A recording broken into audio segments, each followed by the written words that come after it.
El día de hoy vamos a estar viendo una porción muy especial. De antemano me disculpo y vamos a estar ausentes del material audiovisual. Entonces les ruego de muchísima atención. Como recapitulación de lo que vimos la anterior semana, se recordarán que Dios nos permitió entender cuál fue el error de Moisés. Recordemos que Dios le dice que hable a la piedra, que tenga el báculo de Aarón en su mano, que sea él y Aarón quien hablen, y el rato de rato vemos que golpea la piedra con su vara y lo hace él solo. Entonces, bueno, a la final brotaron aguas, la sed de ese momento se calmó del pueblo, pero Dios le dice a Moisés: por cuanto no me distinguiste delante del pueblo de Israel, no entrarás a la tierra. Entonces queda con ese decreto a la posteridad, ¿sí? Entonces, ¿qué pudimos aprender de ahí? Confía en el Señor de todo tu corazón y no te apoyes en tu propia prudencia. No importa cuánto hayamos vivido la situación, porque Moisés ya tuvo una experiencia similar en el pasado. No importa cuánto hayamos vivido una situación o cuánto tiempo llevemos estudiando la palabra, 40 años en el Evangelio, 50, 10, 20, que ya nos creamos invencibles. Siempre pongamos al Señor por delante de nosotros, para que, como dice el Salmo, no seamos conmovidos, ¿sí? Eso en cuanto a la anterior semana. Y por supuesto la simbología de que aquella roca que dejó todo para darnos de beber es nuestro Mesías. De aquella roca, la piedra que fue desechado por los edificadores vino a ser la cabeza del ángulo. Y también Pablo nos dijo en Corintios que todos bebían de una misma bebida espiritual que provenía de la roca, y la roca era Cristo, el Mesías. Entonces, entendiendo lo que pasó en aquel entonces, de gran bendición para todos. Espero que haya sido así, espero que haya quedado muy claro esa parte. El día de hoy nos toca concentrarnos en la porción ubicada en el capítulo 25 de Números, ¿sí? Me acompañan con sus Biblias a Números 25:10.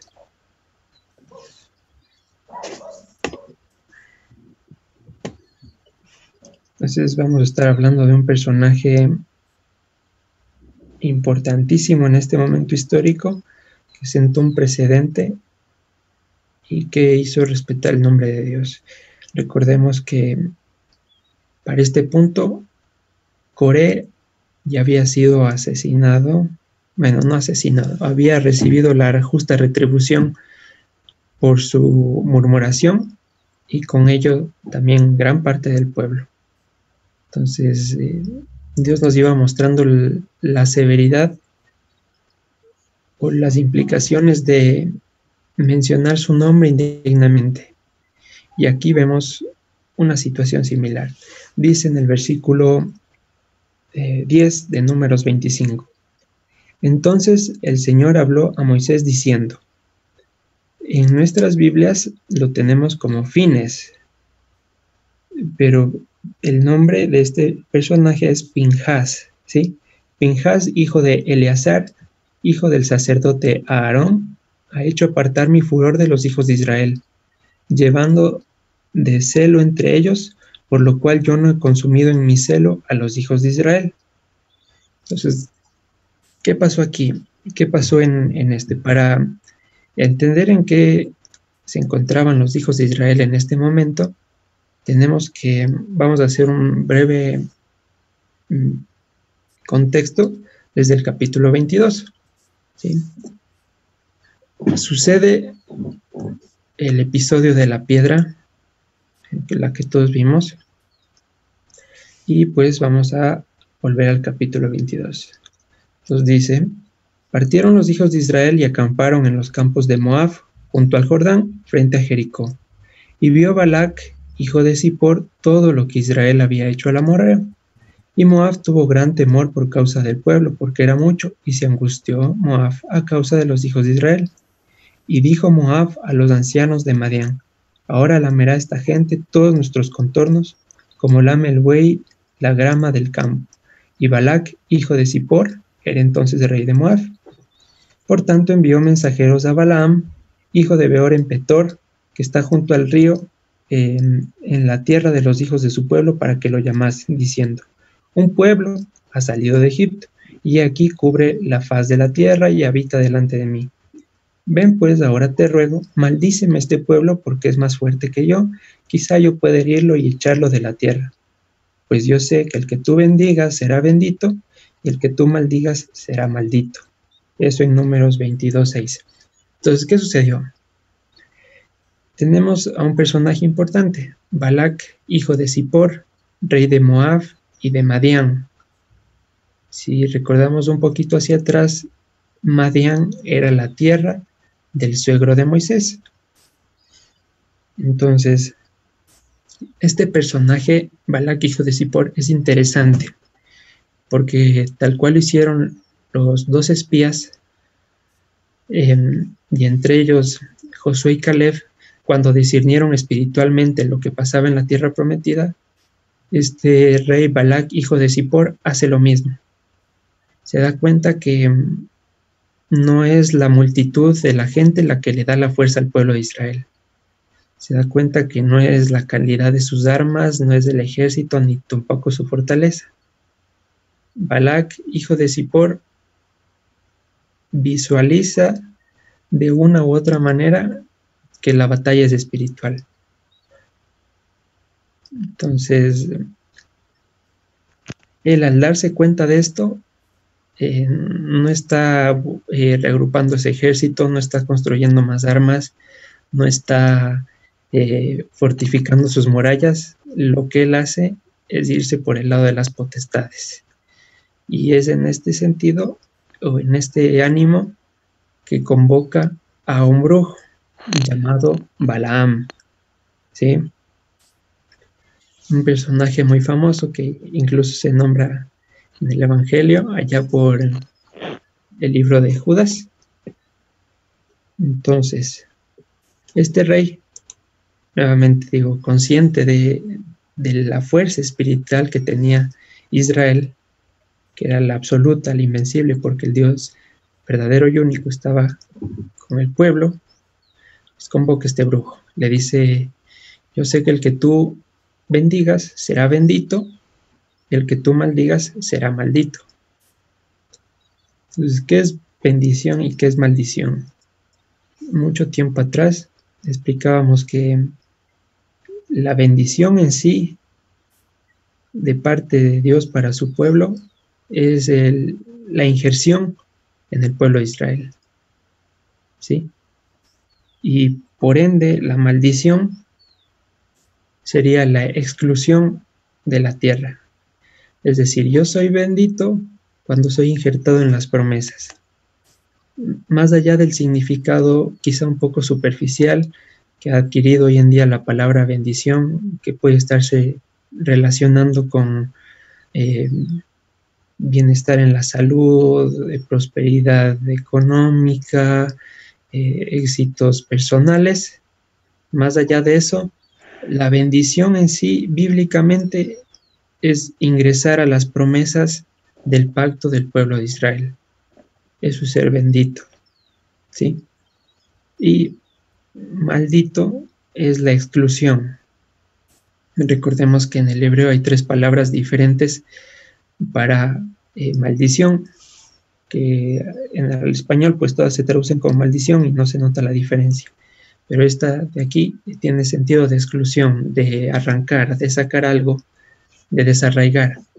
Entonces, obviamente, Balac, hijo de Zippor, no tenía ese significado, sino que vamos a ver en el versículo 6 del capítulo 22 qué significaba para este rey la bendición y la maldición. Le dice a Balaam: ven pues ahora te ruego, maldíceme a este pueblo, porque es más fuerte que yo. Quizá yo pueda herirlo y echarlo de la tierra. Pues yo sé que el que tú bendigas será bendito, el que tú maldigas será maldito. Entonces, según este rey, la maldición venía en un sentido de debilitar y la bendición, ganar fortaleza física, de ejército. ¿Sí? Entonces, bueno, ¿qué sucede? Aquí hay algo muy interesante. En el versículo 7, 8, 9, 10, dice, fueron los ancianos de Moab y los ancianos de Madián con dádivas de adivinación en su mano. Entonces, aquí es importante que quizá muchas veces se ha dicho que Balaam es un profeta de Dios. Pues la pregunta aquí es, ¿qué hace un profeta de Dios, entre comillas, recibiendo dádivas de adivinación? Pues no tiene sentido, y es porque Balaam, como profeta de Dios, no, sino como brujo, sí, brujo reconocido y famoso entre la tierra, y por eso le busca. Entonces, le dan dádivas de adivinación, ¿por qué? Porque él sabe cómo usarlas. Él está en su mundo, son sus instrumentos de trabajo, y estos ancianos de Moab saben cómo halagarle, ¿sí? Entonces estamos en el versículo 7, dice, con las dádivas de adivinación en su mano, y llegaron a Balaam y le dijeron las palabras de Balac. Y él les dijo, reposen aquí esta noche y yo les daré respuesta. Aquí aparece el nombre de Dios, las 4 letras, según Adonai me hablare. Así los príncipes de Moab se quedaron con Balaam. Entonces, aquí quiero hacerles una pregunta. Espero su colaboración, la colaboración del público. Hasta este momento, el nombre de Dios había sido revelado en el desierto, al pueblo de Israel, a Moisés específicamente. ¿Cómo es que alguien de la tierra por Mesopotamia conocía el nombre? Porque aquí se menciona el nombre. ¿Cómo es que un brujo conocía el nombre de Dios? Sí. De pronto alguien tiene alguna idea.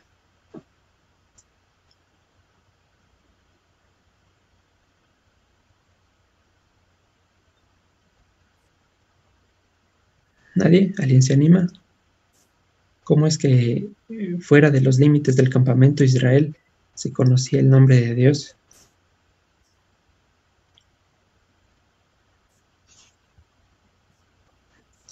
¿Nadie? Bueno, entonces es interesante, aquí puede existir 2 posibilidades. La primera es como Yitro escuchó todas las palabras de Moisés allá cuando le salió al encuentro en el Éxodo. Es que Yitro, al momento de volver a la tierra de Madián, él con su posición influyente de ministro, se ha encargado de repartir las buenas nuevas de Dios a su pueblo. Sí, una posibilidad. La otra posibilidad, y bueno, quizá la más evidente, es que el que Israel haya salido de Egipto no era un acontecimiento despreciable, no era algo que podía pasarse por alto. Egipto era una de las potencias de la época en varios sentidos, y que alguien haya podido destruir a los ídolos de ese pueblo, salir victorioso, y no que salgan 10, 20, 30, sino como 2 millones, era para preguntarse quién está detrás de semejante acontecimiento. El Dios de Israel. Sí, recordemos, igual que en el desierto se veía una columna de fuego en la noche y una nube en el día.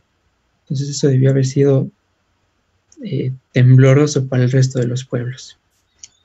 Y la otra posibilidad es que las potestades del mal saben y están plenamente conscientes de quién es Dios, y tiemblan a su presencia, a su paso. Como se pregunta más adelante en la palabra, ¿crees en Dios? Sí. Bueno, pues las potestades también creen, y no solamente creen, sino que tiemblan delante de su nombre.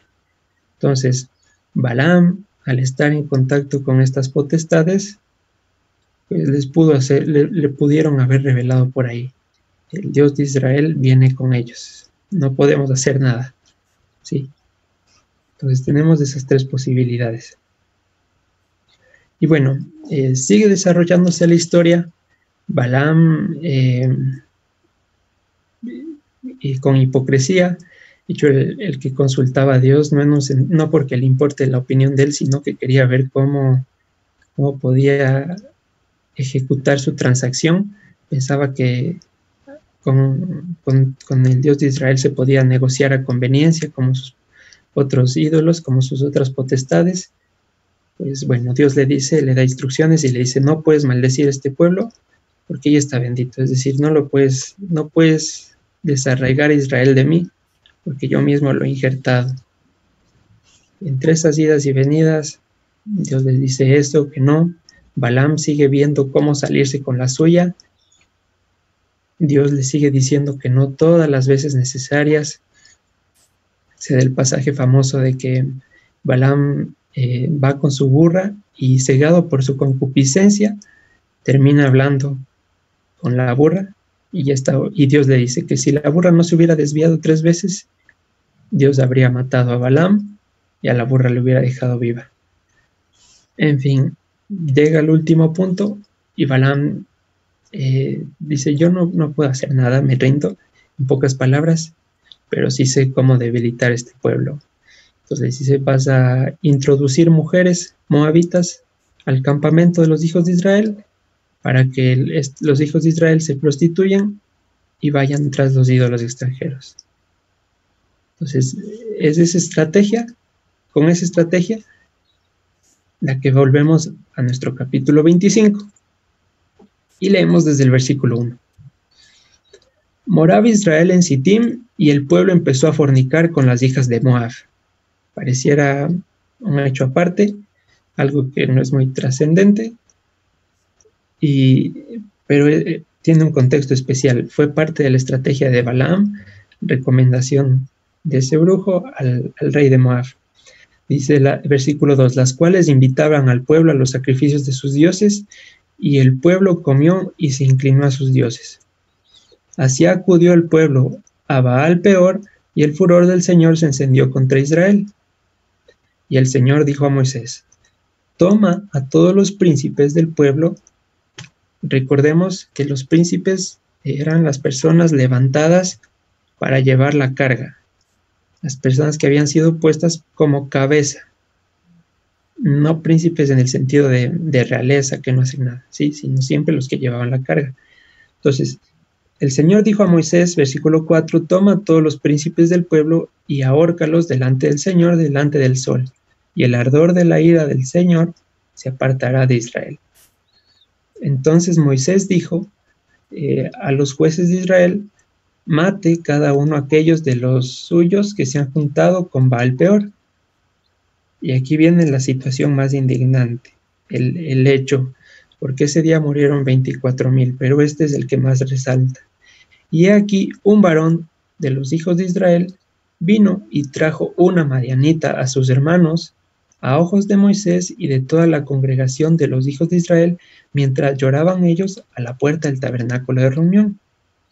Y lo vio Pinjas, hijo de Eleazar, hijo del sacerdote Aarón, y se levantó en medio de la congregación y tomó una lanza en su mano, y fue tras el varón de Israel a la tienda, y los alanceó a ambos, al varón de Israel y a la mujer por su vientre, y cesó la mortandad de los hijos de Israel. Y murieron de aquella mortandad 24,000. Entonces, ¿qué pasó para que nos imaginemos? Recordarán que el campamento de Israel estaba distribuido en el centro por el tabernáculo. Alrededor del tabernáculo estaban las 4 familias de Leví, y alrededor de las 4 familias de Leví estaban las 12 tribus. Y fuera de las 12 tribus, todos los pueblos que salieron anexos. ¿Sí? Entonces, ¿de dónde viene la murmuración? ¿De dónde viene la tentación? ¿De dónde viene el engaño? Vamos a ponerle silenciar. Eso es. Listo. ¿De dónde nace? Evidentemente, La tentación de este varón de Israel nace por estar prestando su oído a lo que está fuera del perímetro de Dios. No en vano dice que nuestro enemigo está como león rugiente alrededor, buscando a quien devorar. Está alrededor del perímetro de Dios, porque sabe que pues adentro no tiene nada que hacer, ni tiene oportunidad. El problema empieza cuando nosotros nos paramos al límite a prestar oído y estar conversando con Él, ¿sí? Entonces, nuevamente repito, la murmuración tiene su origen fuera del campamento de Israel en el desierto, con las naciones que quizá no entendían por qué ya habían pasado tanto tiempo, camina y camina en este lugar. De pronto, para los que ingresaron al pueblo, los que estaban dentro del pueblo tenían pleno conocimiento que debían volver a la tierra prometida. Y ese proceso de volver a la tierra prometida implicaba un proceso de refinación, como vimos la anterior semana. Pero los egipcios, que solo salieron por la emoción, para ver qué tal es, pues de pronto habrán dicho una semana, chévere, 2 semanas, chévere, 3, 4, 5, 6. Bueno, ¿hasta cuándo vamos a seguir aquí? Y la murmuración. Entonces, esta mujer viene desde afuera, una mujer moabita, endulza a un varón de Israel que se paró en el límite a prestar oído, tal cual le pasó a Eva. Dice, la serpiente me hizo olvidar. Sí, la serpiente me hizo olvidar. Y pues no solo comete fornicación o adulterio con esta mujer, sino que llega hasta tal punto su osadía que le va llevando hasta las puertas del tabernáculo. Ese fue un desafío directo contra la autoridad de Dios y contra su santidad, ¿sí? Porque quiso imponerla, quiso presumirla delante de Moisés, delante de los sacerdotes levitas. Recordemos que al tabernáculo no es que entraba todo mundo, y peor cuando quería. Entonces, de por sí que alguien llegue con una mujer extraña, semejante ofensa, y en tal momento de repercusión, mucho peor, ¿sí? Entonces, fuera del perímetro, recordemos, fuera del perímetro de Israel, va a pasar lo que tiene que pasar, que es lo que hay en el mundo: tristeza, dolor, muerte, y allí no crece nada, y no va a crecer nada, solo las mentiras de Satanás, del príncipe de este mundo. Y es cuando escuchamos esas mentiras que permitimos que el mal ingrese a través de nosotros. Entonces, volviendo al tema, al centro, dice que Pinhas se llena de tal indignación al presenciar este evento que no piensa 2 veces, no piensa nada más que en hacer respetar el nombre de Dios, y con una lanza les atraviesa a ambos. Entonces ahí sí vamos a leer el versículo 10 con este contexto. Y entonces el Señor habló a Moisés diciendo: Pinhas, hijo de Eleazar, hijo del sacerdote Aarón, ha hecho apartar mi furor de los hijos de Israel, llevado de celo entre ellos, por lo cual yo no he consumido en mi celo a los hijos de Israel. ¿Sí? Entonces, 24,000 personas más iban tras el ejemplo de este hombre. El castigo tenía que ser ejemplar para esos 24,000, para que el nombre de Dios sea respetado. Y algo muy interesante es lo siguiente, ¿sí? Se podría decir que si estaba prohibido matar, ¿por qué a Pinhas se le permite cometer este acto?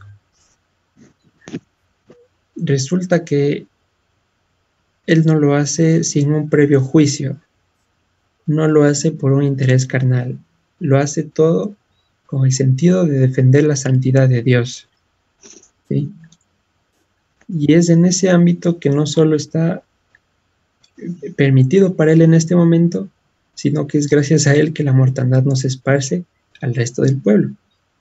Y aquí empezamos en el tema de hoy, nos adentramos al tema de hoy, el celo de Dios. Uno de los nombres que tiene Dios en la Escritura es celoso. Y vamos a leerlo. Acompáñenme con sus Biblias en Éxodo 34:14, por favor.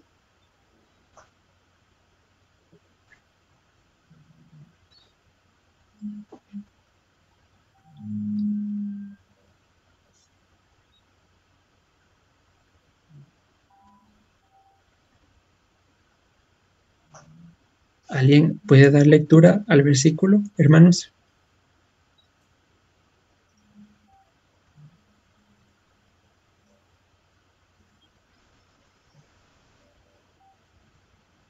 ¿Alguien se anima?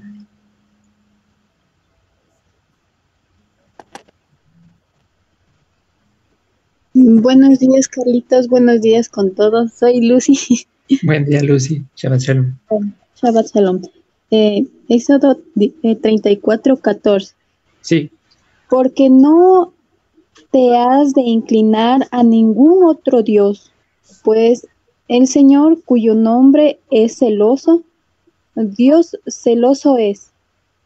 Por tanto, no harás alianza con los moradores de aquella tierra, porque fornicarán en pos de sus dioses, y ofrecerán sacrificios a sus dioses, y te evitarán, y comerás de sus sacrificios, o tomando de sus hijas para tus hijos, y fornicando sus hijas en pos de sus dioses. Harán fornicar también a tus hijos en pos de los dioses de ellas. No te harás dioses de fundición. Ahí, Lucy. Muchas gracias. Entonces, importante, aquí deja en evidencia que uno de los nombres de Dios es celoso. ¿Y qué es celo? El celo de Dios es la intolerancia que tiene Él hacia el pecado. Este celo no es destructivo, sino más bien viene en función de preservarnos. ¿Sí? Vamos a leer otro pasaje de la Escritura en Éxodo 24:5, por favor. Otro voluntario que se anime. Éxodo capítulo 20, versículo del 4 al 5.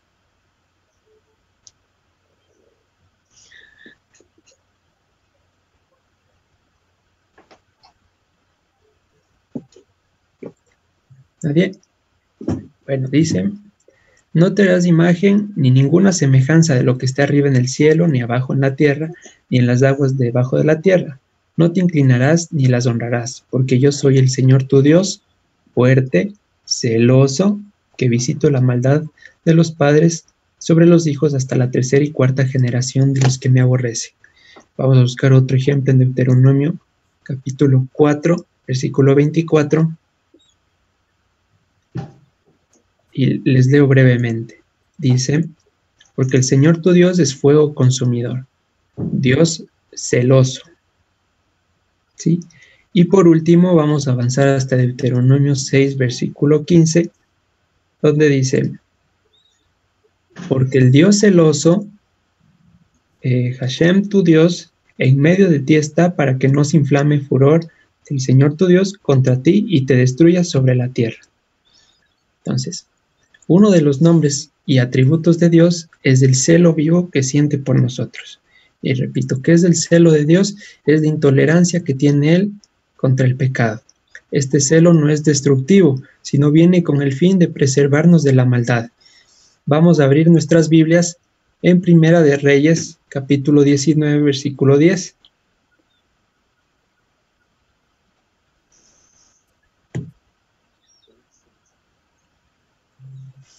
Entonces, decimos, Pinhas, este sacerdote, tuvo celo, una intolerancia al pecado. Pero, ¿cuál es la característica principal de esta intolerancia al pecado? Vamos a verla en este versículo. Primera de Reyes, capítulo 19, versículo 10. Habla el profeta Elías y dice: he sentido un vivo celo por el Señor, mi Dios de los ejércitos, porque los hijos de Israel han dejado tu pacto, han derribado tus altares y han matado a espada a tus profetas, y solo yo he quedado y me buscan para quitarme la vida. Entonces, ¿por qué dice que siente un vivo celo? Porque los hijos de Israel han abandonado el pacto. Entonces, el celo es la intolerancia hacia el pecado que surge como respuesta al abandono del pacto de los hijos de Israel. ¿Sí? Ese es el celo de Dios, el cual habla Pablo, o celo con celo de Dios. El celo de Dios es la intolerancia al pecado que surge como respuesta, como abandono al pacto. ¿Sí? Y repito, este celo, de pronto nos hacemos imagen con los celos del mundo, esos destructivos que desconfían de la persona, que le están buscando e investigando cada paso, cada respiración. No, no es así. El celo bíblico es en contra del invasor, no en contra del invadido en este caso. ¿Sí? Entonces el celo va contra todo lo de afuera que intente ingresar y hacer que abandonemos el pacto. ¿Cómo abandonamos el pacto? No porque tengamos la posibilidad de salirnos, sino que nos salimos de esas regulaciones en el sentido de que vamos a prestar oído fuera del perímetro de Dios. Y repito, ahí pasa lo que tiene que pasar. Este celo conlleva un juicio, no destructor, sino misericordia. Y es lo que pasó en el campamento. El juicio fue que en ese momento murieran 24,000 para que el resto del pueblo no fuera tras la fornicación de estos hijos, ¿sí? Entonces, es preferible morir en este mundo dentro del pacto en alguna circunstancia calamitosa, que nuestra vida sea extendida para tener ocasión de irnos tras los deleites de este mundo. Y así pasó con un rey en Judá. Se recordarán ustedes, llegó su tiempo de morir, le pidió a Dios que su vida le sea extendida. Así fue, y acto seguido se curó e invitó a los reyes de Babilonia al templo. Entonces, ahí surgió otro problema. Lo importante es que en este mundo, si morimos, muramos dentro del pacto, dentro de la ciudadanía de Dios, y no que nuestra vida sea extendida infinitamente para que tengamos ocasión de caer, ¿sí? Entonces vamos a leer el Salmo 69, versículo 9, por favor. Porque me consumió el celo de tu casa, y los denuestos de los que te vituperiaban cayeron sobre mí. Los oprobios de los que te vituperiaban cayeron sobre mí. El celo de tu casa me consumió, y los oprobios de los que te vituperiaban cayeron sobre mí. ¿Qué es esto? ¿Qué significa esto? Es que en nosotros, bueno, el celo debe aplicarse de dos ópticas diferentes. El celo de Dios debe aplicarse de dos ópticas. Primero, una hacia afuera, o sea, de nosotros hacia afuera, hacia nuestro exterior, como defensores del pacto, como atalayas, pero principalmente... Como Gabriela. A ver, listo. Pero principalmente debe ser hacia adentro, hacia nuestro corazón, mirando primero nuestra propia viga antes de sacar la pajita del ojo ajeno. Entonces, el celo de Dios, vamos a analizarlo primero hacia afuera. El celo de Dios nace como circunstancia, y como acabamos de decir, de los oprobios que se pueden manifestar contra Dios, ¿sí? Es una reacción inmediata. Es algo que va a surgir cuando sintamos que se está blasfemando el nombre de Dios o está cayendo alguna mentira a su palabra. Esto es una señal de que el Espíritu mora en nosotros, y vamos a ver 1 Corintios capítulo 6, versículo 5. Un momento hasta que lleguemos todos.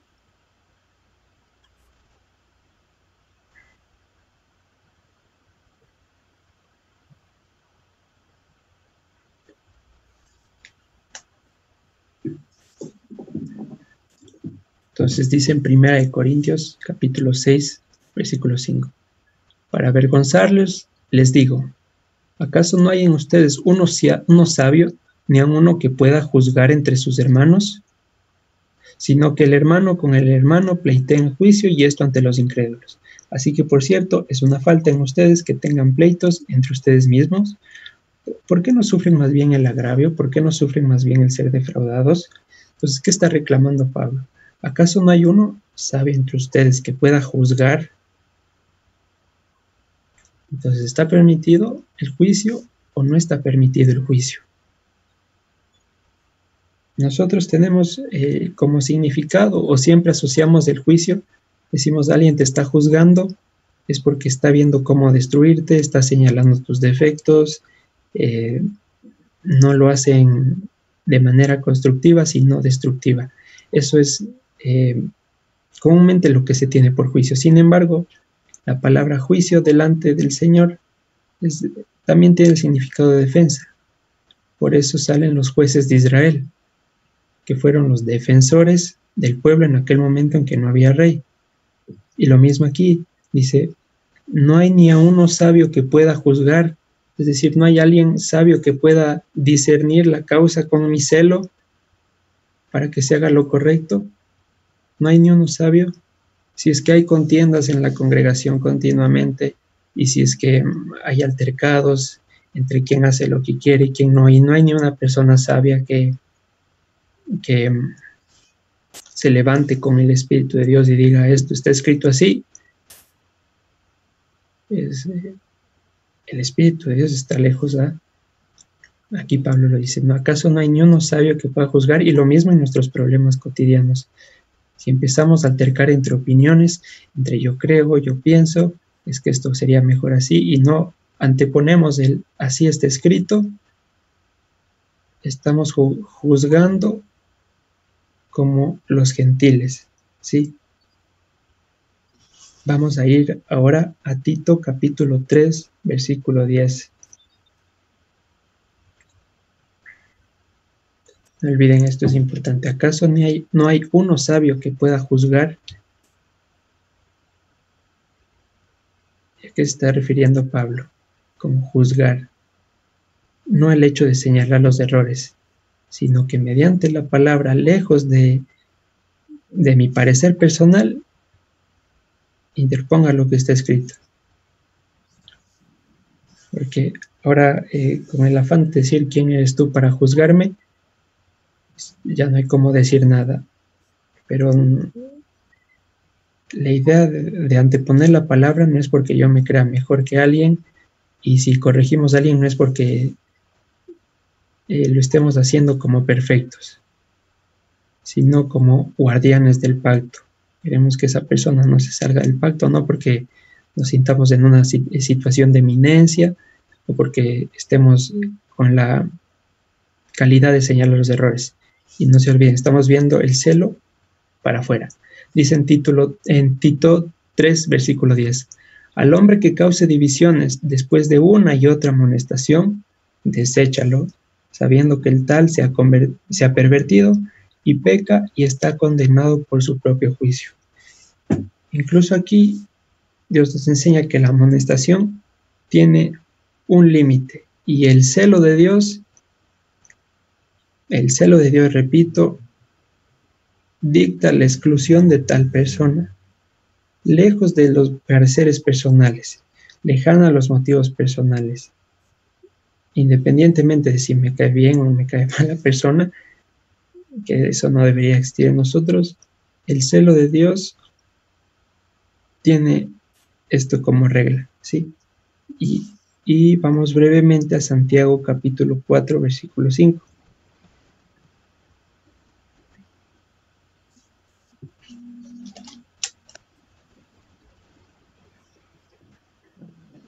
El cargador.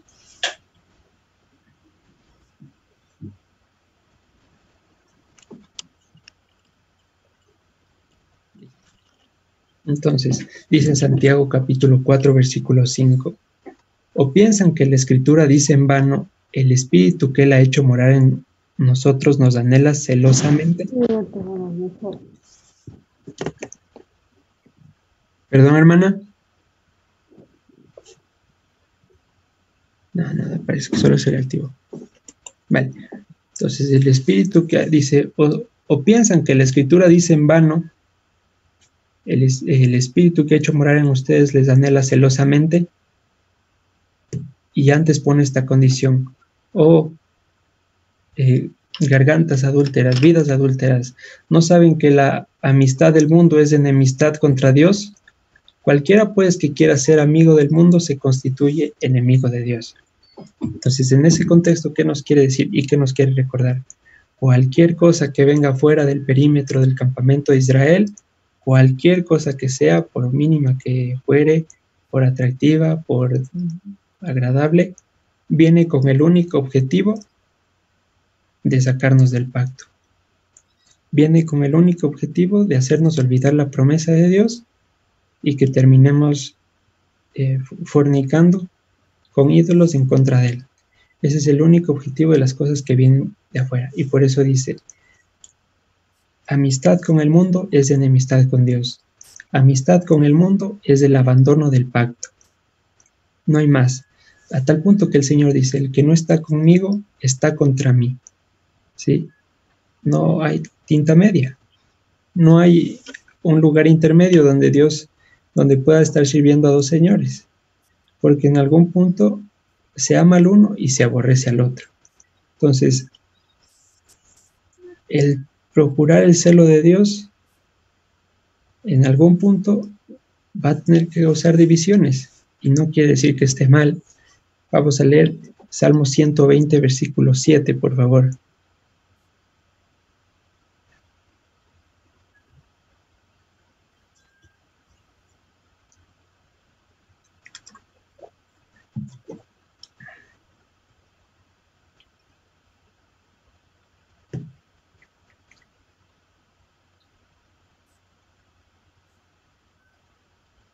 Dice en el Salmo 127, y yo soy pacífico, mas ellos, así que hablo, me hacen guerra. Para que se nos haga un poquito más familiar, dice, yo hablo shalom, y apenas empiezo a hablar me salen a la guerra. ¿Sí? Entonces, cuando estemos procurando guardar el celo de Dios, no por juicio, repito, no porque queramos sentirnos superiores, sino porque así dice la palabra, los que no están con Dios, sino que están en contra de Él, salen a la guerra. ¿Sí? Porque la santidad estorba. La santidad es una luz que hace que los demonios salgan disparados. Van a pretender encolerizar a la persona porque piensan que así se gana la batalla.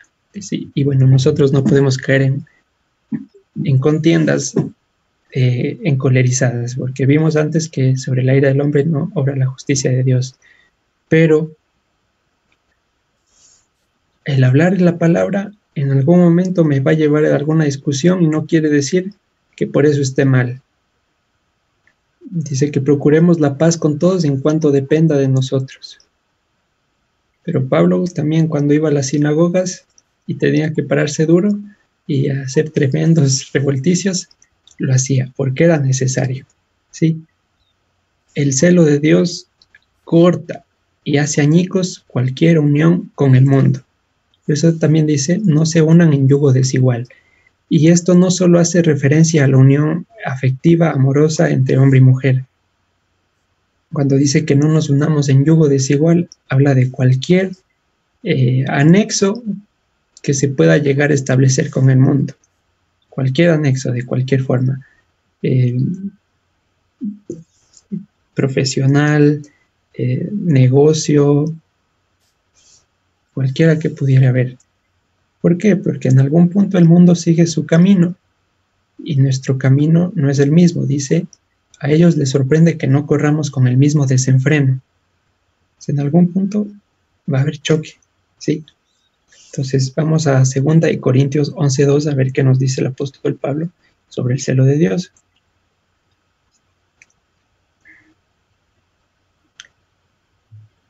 2 Corintios capítulo 11, versículo 1.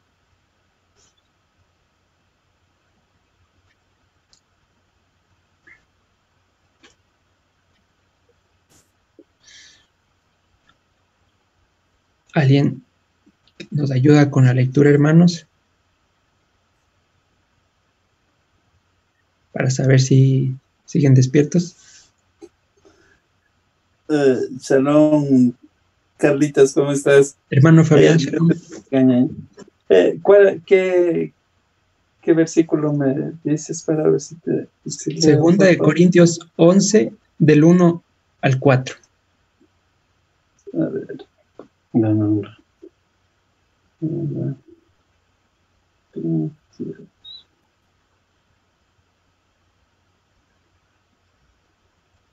Uno.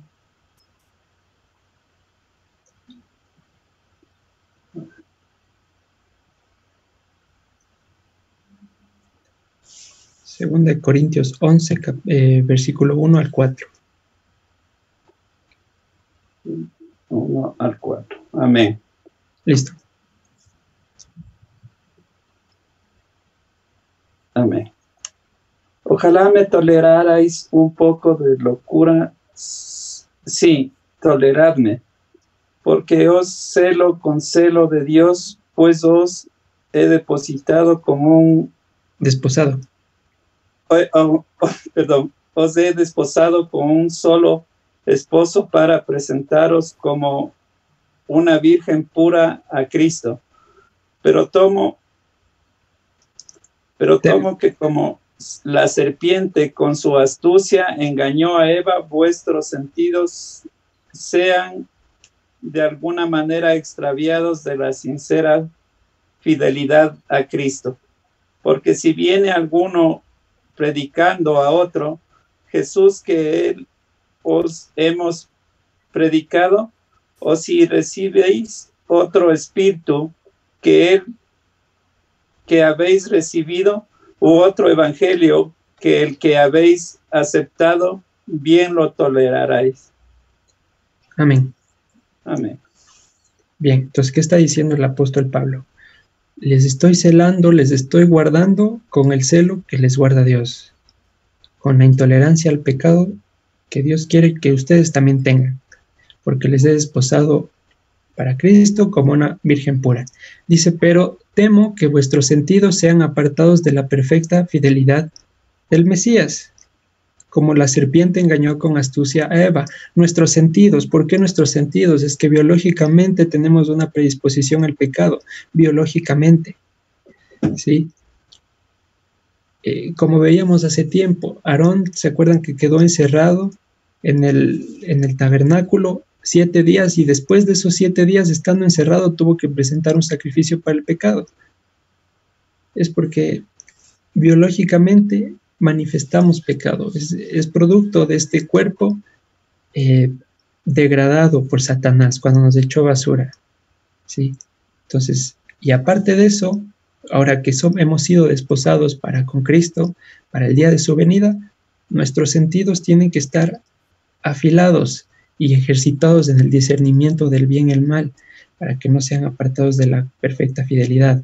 Pues por lo que vemos, por lo que oímos, por lo que olemos y por lo que hablamos, empieza la caída, ¿sí? Si es que nuestros sentidos empiezan a fijarse en lo que está fuera del perímetro de Dios, lo que está fuera de su promesa, fuera de su pacto, cuidado, estamos a punto o estamos cerca de cometer un gran error, ¿sí? Y aquí en el versículo 4 dice, porque si viene alguno predicando a otro Jesús que el que os hemos predicado, o si reciben otro espíritu que el que han recibido, u otro evangelio que el que han aceptado, bien lo tolerarán.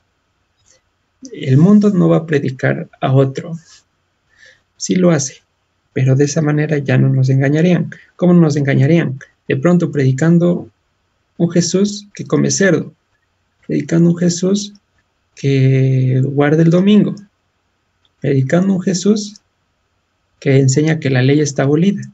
Si es que alguien nos viene a enseñar o a predicar de ese Jesús, aquí dice Pablo, bien lo tolerarán, o están listos para hacer frente contra aquellos argumentos, ¿sí?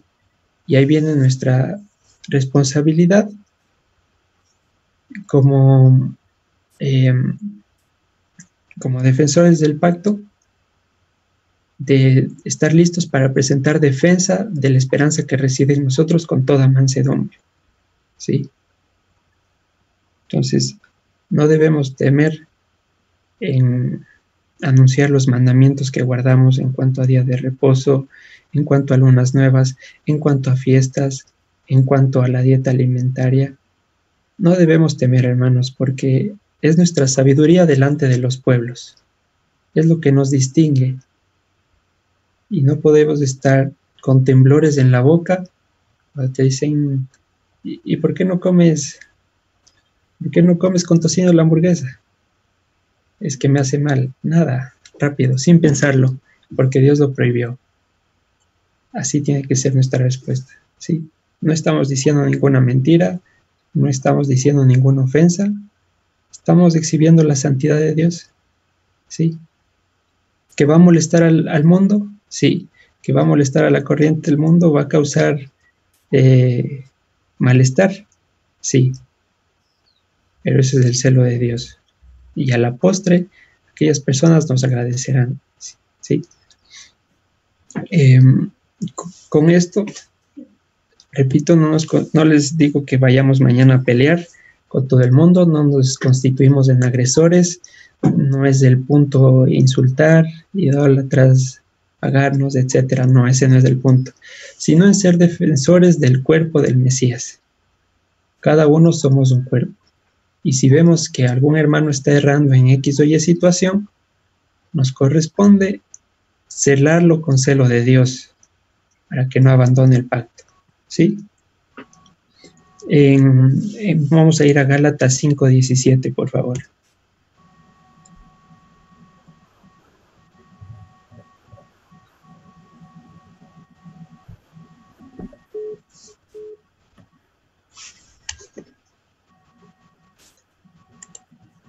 Gálatas capítulo 5, versículo 17. ¿Alguien que se anime con la lectura?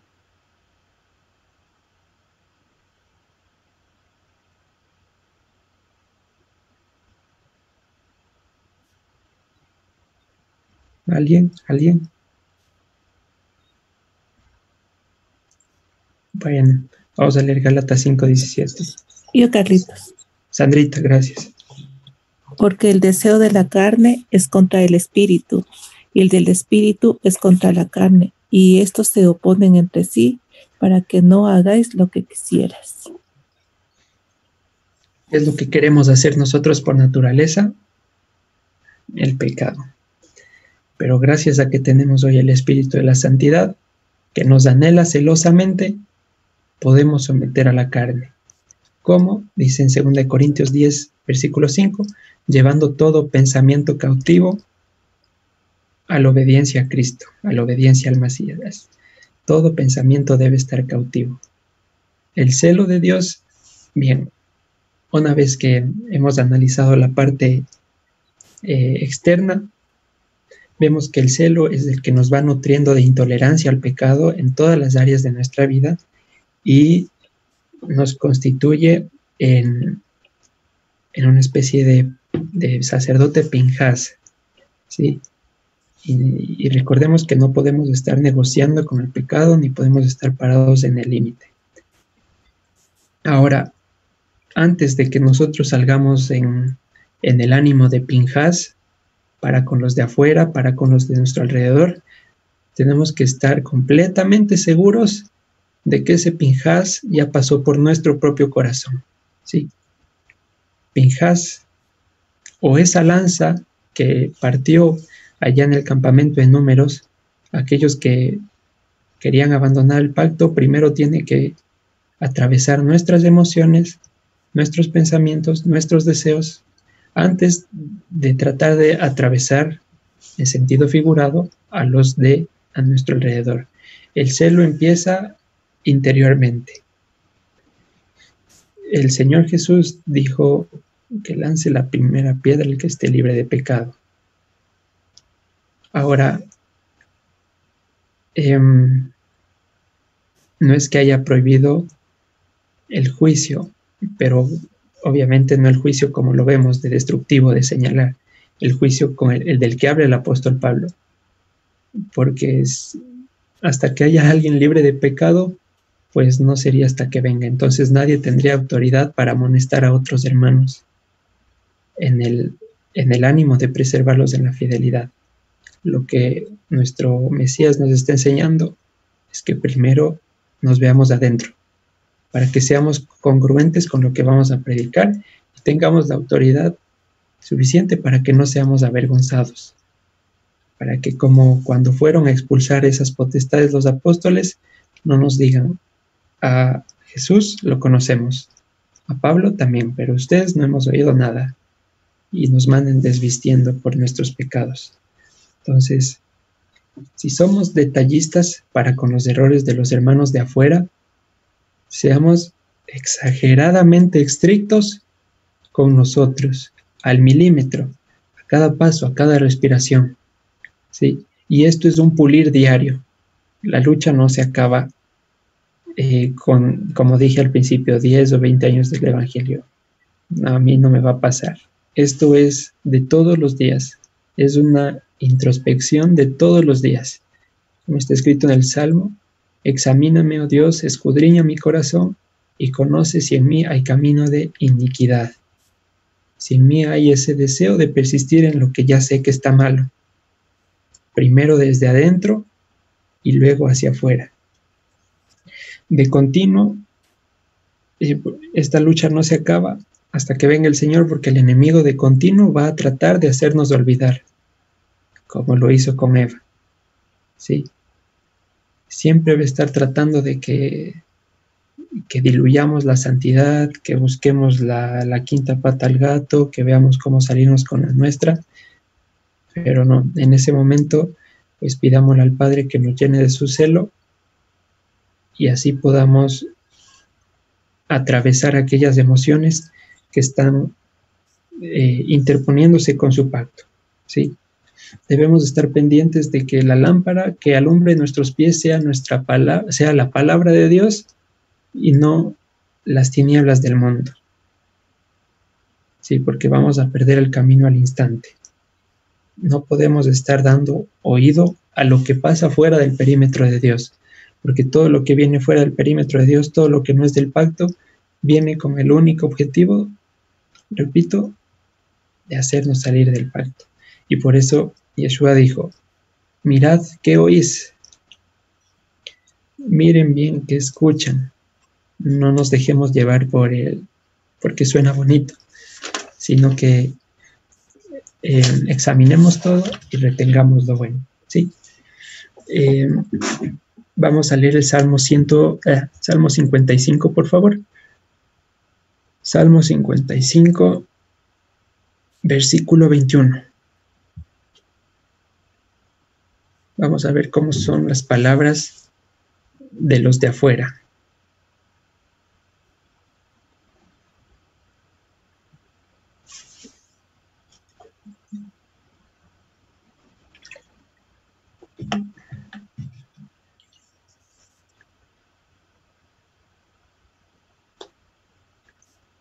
Salmo 55, versículo 21. ¿Alguien nos ayude con la lectura, por favor?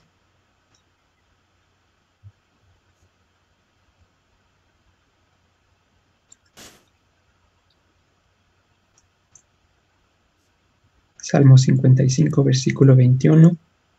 ¿Quién Amén. quiere ser el privilegiado? Amén. Los dichos de su boca son más blandos que mantequilla, pero guerra hay en su corazón. Suaviza sus palabras más que el aceite, más de ellas son espadas desnudas. Amén. Bien. Entonces, ¿cómo se van a presentar las palabras de afuera? No van a mostrar sus intenciones, desde luego, desde el principio, porque el propósito es engañarlos. Pero que detrás esconden guerra. Suavizan las palabras más que el aceite. Pero el rato que ya estemos mareados, que nuestros sentidos estén extraviados, van a sacar el cuchillo y directo al corazón. Y ahí el crujir de dientes, como fue Sansón y Dalila, ¿sí? Es suave, suave al principio, que te quiero, etcétera, etcétera. Y cuando se durmió sacó la espada y le cortó su melena, ¿sí? Y rompió el voto que tenía Sansón y perdió su fuerza no porque le cortaron el pelo, sino porque rompió esa consagración que tenía con Dios, ¿sí? Entonces, los principios del pacto son innegociables. Si conversamos con alguien de afuera, tenemos que estar listos y pendientes para poner un alto cuando se empiece a transgredir cualquiera de los principios que estén escritos, ¿sí? Y repito esto, la carne tiende al olvido. Si confiamos en la carne, el día de mañana fracasamos. Por eso no hay tregua.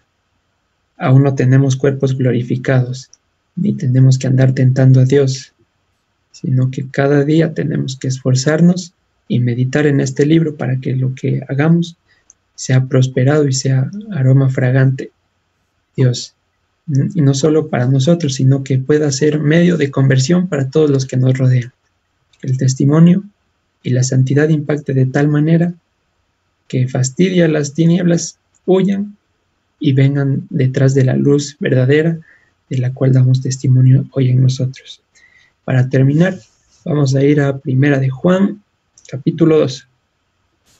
Solo un ratito, Carlitos, antes de perdón, interrumpir, pero la verdad es que sí, justo lo que dices, a veces las palabras dulces, las palabras amables, no son justamente el derramar dulzura, también es hablar la verdad.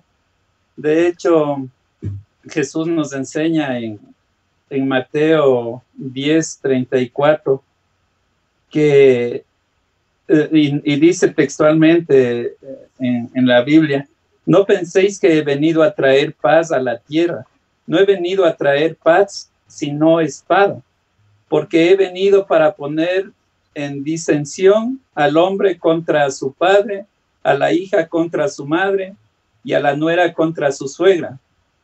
Y los amigos del hombre serán, y los enemigos del hombre serán los de su casa. El hecho de confrontar no quiere decir que querramos guerrear, pero hay que expresar la verdad.